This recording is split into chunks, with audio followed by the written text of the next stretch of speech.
चार दिन भितर भारतवासी देखिले जे पेट्रोल और डीजेल दर 8 टंका वृद्धि पाई। The nation wants to know जे एठी पूर्णछेद पड़िबो, एठी फुल स्टॉप पड़िबो ना आगु को एमती आपण स्लो पॉइजन दे चली थिबे। 111 टंका हैला पेट्रोल और डीजेल। वर्तमान भारतवासी जानिया को चाहूचंती जे ये कौन थिला आपणकर आछे दिन।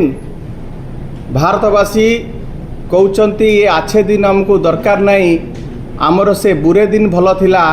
2014 पूर्वर बुरे दिन आमर भल थिला। मु एठी प्रश्न करिया को चाहे जेते बळे आजी भारत सारा गोटे सर्वे चली, से सर्वे रे भारतवासी चाहूचंती जे सस्तारे हमको रशिया एवं ईरान तेल दबा पाई कि चाहूची। कौन मजबूरी रही, कौन दुर्बलता रही, आमे काहे कि रशिया और ईरान ठू सस्तारे तेल किणुना।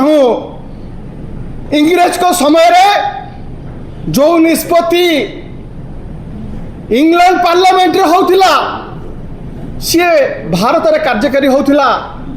आज आमर गोटे सोवरेन कंट्री, इंडिपेंडेंट कंट्री, आमे व्हाइट हाउस रो निष्पत्ति पर काहे डिपेंड करिबा। Why the nation wants to know. America निष्पत्ति नबो आमे काठू तेल किनिबा, काठू तेल किनिबा नहीं। माननीय प्रधानमंत्री आसिकी देश को संबोधन करुचंती, उपदेश दउचंती एवं निर्वाचन जेतेबेले चलीथिला पश्चिम बंग एवं 4टी राज्यर सेतेबेले मध्य युद्ध पीक रे थिला।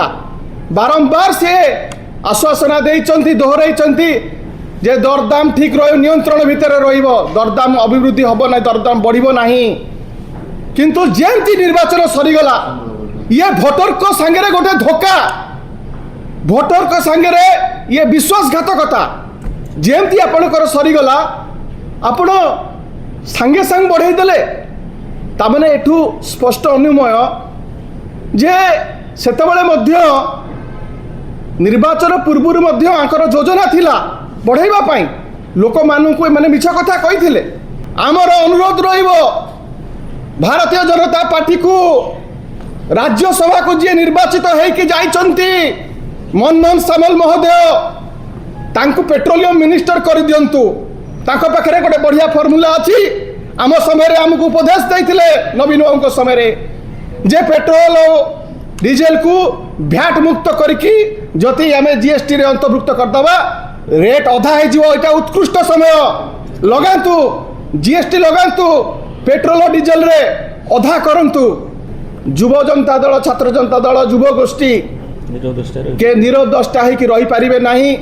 विरोध हम, रोल बैक करंतु, तुरंत प्राइस को रोल बैक करंतु। आर कैस्केडिंग इंपैक्ट वर्तमान पड़िबा को जाउची नित्य व्यवहार्य सामग्री उपरे आकु बर्दाश्त करा जीवनी। आगामी दिन में बिजु युव जनता दल, बिजु छात्र जनता दल राज्यव्यापी आंदोलन करिबो जेते पर्यंत निष्पत्ति को प्रत्याहार करना सरकार।